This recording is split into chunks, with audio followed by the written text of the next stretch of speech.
సరే ఏంటి రాజ్యసభలో విపక్షాల వాకౌట్, ఈసీపై దుమారాలు. చాలా పెద్ద సమస్యగా ఉందండి. ఎన్నికల సంఘానికి సంబంధించి అసలు ఏమీ లేదు అంటున్నా, ఒకటేమో ఈవీఎంల సమస్య సద్దుమణగలేదు, పూర్తి స్పష్టత రాలేదు.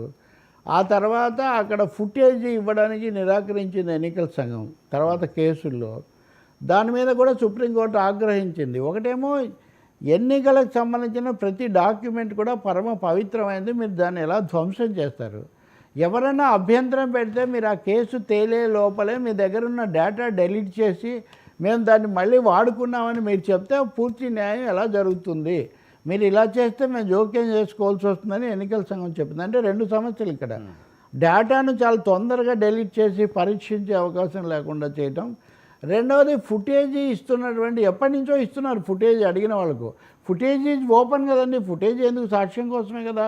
ఫుటేజ్ ఇవ్వకపోవడం అన్నది కూడా వచ్చింది. మొన్న ఏం జరిగిందంటే ఎపిక్ కార్డులని, electronic photo, voter photo cards, epic cards అని, పిక్చర్ కార్డ్స్ ఎపిక్. సో ఈ ఎపిక్ కార్డ్స్ అనేవి బెంగాల్ ఎన్నికల్లో పక్క రాష్ట్రాల వాళ్ళు వచ్చి ఓట్లు వేస్తున్నారు, వాళ్ళకు ఓట్లు ఉన్నాయి. మహారాష్ట్ర ఎన్నికల్లో కూడా వచ్చారు. బెంగాల్ ఎన్నికల్లో వీళ్ళంతా ఎలా వస్తున్నారని తృణమూల్ కాంగ్రెస్ ఫిర్యాదు చేసింది.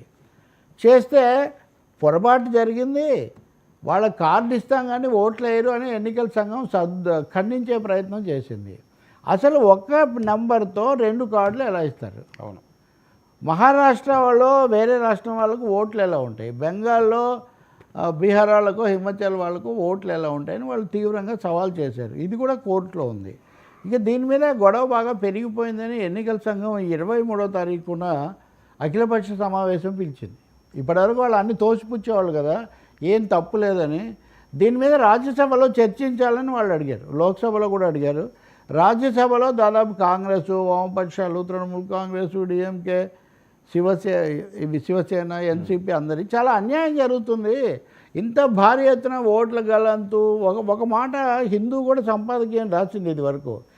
ఈవీఎంలను మీరు పట్టుకు వేలాడుతున్నారు. ఈవీఎంల సమస్య కంటే ఫేక్ ఓటర్ కార్డులు, ఓటర్లను ఎలక్ట్రల్ రిజిస్టర్ చేయడం, నమోదు చేయడంలో అవకతవకలు, డేటా చౌర్యం అనేవి పెద్ద సమస్యలుగా ఉన్నాయి మీకు అని అందరు చెప్తున్నారు ఇప్పుడు. మరి ఎన్నికల సంఘం రేపైనా అభిప్రాయాలు వింటుందో? చాలా ఆగమేఘాల మీద పెట్టారు. లేదు మేము విన్నామని చెప్పడానికి పెడుతున్నారో తెలియదు కానీ రాజ్యసభలో చైర్మన్, డిప్యూటీ చైర్మన్ రఘువంశరాయ్ ఆయన ఒప్పుకోలే చర్చకు. ఇంత తీవ్రమైన విషయం, ఇన్ని పార్టీలు కలిపి రాజ్యసభ అంటేనే రాష్ట్రాల సభ, మేము చెప్తుంటే వినకపోతే అని ఎన్నికల అవకతవకల మీద వాళ్ళు తీవ్ర ఆందోళన వెలిబుచ్చారు. ఆయన వినకపోవడంతో వాళ్ళు వాకౌట్ చేశారు. కాబట్టి నేను చెప్పదలుచుకుంది, ఎన్నికలను సక్రమంగా పారదర్శకంగా నిర్వహించడం అనే సమస్య తీవ్ర స్థాయిలో కొనసాగుతుంది. అది మరొకసారి కేంద్ర స్థాయిలో వచ్చిందని మనకు రాజ్యసభ వాకౌట్ చెప్తుంది. మరి ఎన్నికల సంఘం కళ్ళు తెరుస్తుందా లేదా? ఇక దీనికి మనం ఇది కూడా కలుపుకోవచ్చు. నియోజకవర్గాల పునర్విభజన, దక్షిణాదిలో ఉన్న ఆందోళన, వాళ్ళంతా రేపు 22న సమావేశం అవుతున్నారు. నిన్న మనం మాట్లాడాం, మద్రాసు సమావేశానికి, చెన్నై సమావేశానికి జగన్ హాజరవుతారా లేదా అని. దాని మీద వాళ్ళ మిథున్ రెడ్డి వివరణ ఇచ్చారు ఈరోజు. ఒకటేమో నియోజకవర్గాల పునర్విభజన అనేది శాస్త్రీయంగా జరగాలి, మేము అమిత్ షా చెప్పిందంతా మేము కొంచెం ఒప్పుకుంటున్నాం, కానీ దాని మీద చర్చ జరిగి న్యాయంగా ఉండాలి. ఈ సమావేశానికి నాయకుడిని పంపించడమా లేదా లేఖ పంపించటమా? మద్దతుగా లేఖ పంపిస్తాము. ఓకే, అంటే జగన్ వెళ్ళరు అంతవరకు ఖాయం, ఇంకా వేరే నాయకుడు కూడా వెళ్లకుండా లేఖ పంపిస్తాము, కానీ మద్దతు మటుకు తెలుపుతాము అని.